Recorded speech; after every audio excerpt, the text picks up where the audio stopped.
Welcome back to another episode of your Digi Hustle News. As always, I'm Wade Teamer. Yeah, guys, we are still in the red today. Bitcoin coming in at time of recording around 35K. Our longtime viewers, we saw this coming. But I woke up this morning with the intention of talking to those who have come into this market more recently. I'm talking about those who came in last year. Maybe it was the metaverse madness that brought you in, or even the crypto.com arena story. However, you may not have seen market behavior of this fashion. Other crypto YouTubers are probably telling you to sell your bags or that it's a permanent bear market, the show's over. Let me show you this graphic though. Bitcoin is the most volatile ascending asset in modern history. Take a look at these numbers: 38%, 33%, 36%. That's six corrections between 2016 and 2019. But wait, there's more. In March of 2020, this is the one that I witnessed firsthand, a 50% smackdown, guys. We're talking from 10K to 4. Really was about $3,500. But the following year, 53% smackdown. In a flash, $1 trillion in value gone in 7 days. As of today, though, guys, we are only at about 24%. Okay. And here's where we're going to start to change the perspectives. After each of those corrections were massive rallies. And these rallies are where the real money is made. So let me show you how we're going to get there. We have to start with the monthly RSI. That's the relative strength index, basically the strength of Bitcoin's price at a given moment.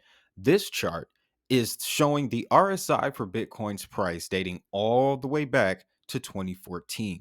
The white line is where we want to draw our attention to. Now, never in the recorded price history of Bitcoin has the RSI dipped below 43.5. This can be seen on January 1st, 2015, this arrow here, and then again January 1st of 2019. After that, the closest we ever got to that level was March of 2020, where we fell all the way down to about 48 and a half. Now, again, those numbers 43 and 48 refer to the strength level or rating on a scale from 0 to 120. The higher up on the scale we are, the more overbought it is, the higher the probability of prices coming back down.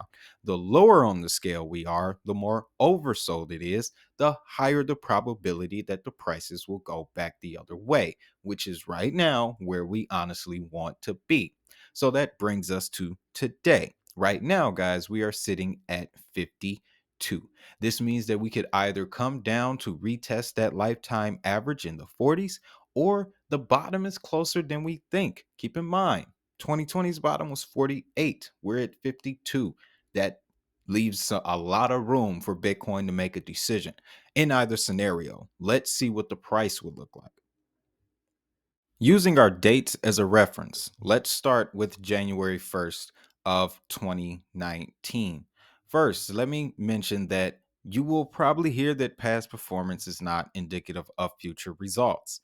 I get that. But we're dealing with numbers here, people.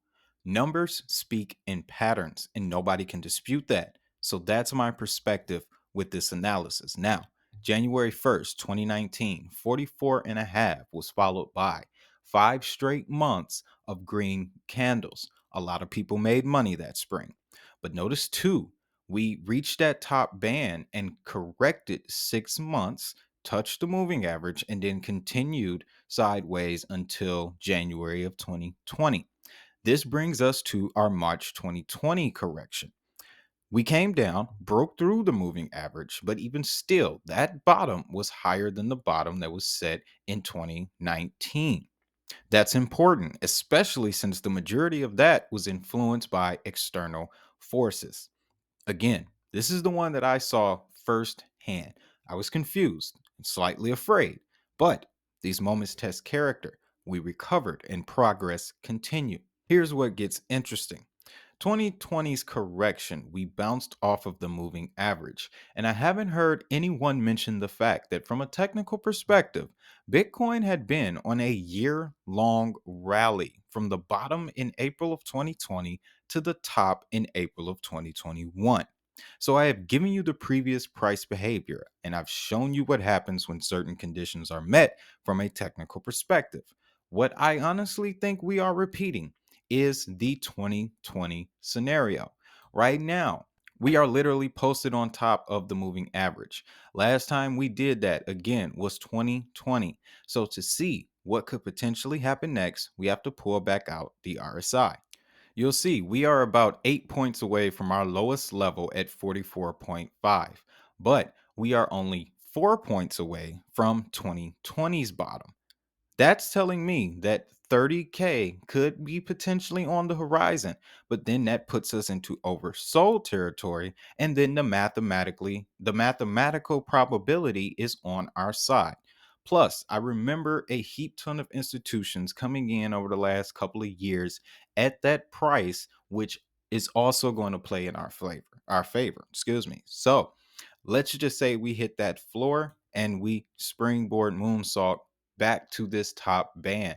That is going to take us into the 70s, maybe even 75K. And at that point, guys, everybody's going to be running back into the market. Now, keep in mind, this is a monthly outlook. So this hypothetical would have to play out over the course of a year. So, what do we do from here? Well, due to our diligent study over the last year, we are aware that this is the age of utility, and that will be reflected in the next bull market. That's why we have the Power 42. Over the year, I have put together this list of assets that offer the highest forms of utility for their respective sectors. Knowing the potential of these projects, seeing them at these prices could probably get overwhelming, but it's our knowledge of the technology that gives us the ability to control the situation. We have seen how high these assets can go. And what we learned in today's episode is that the market has cycles to it. What goes down must come up. It's called recovery. As adoption occurs, those dynamics only extend to accommodate new liquidity.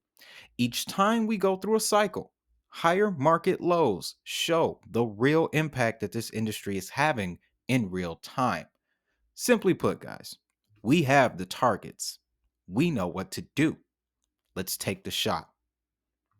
Found value in this video, don't forget to like, subscribe, and share this information with friends and family. If you're new to crypto, I have links to the most notable exchanges in the description. Using the links below supports the channel and comes with special bonuses for members of our network. For more information on the new economy, check out the playlist related to this episode on the right and our most recent episode on the left. As always, have a great day, have a prosperous day. Most importantly, we making this money. I'll see y'all in the next one.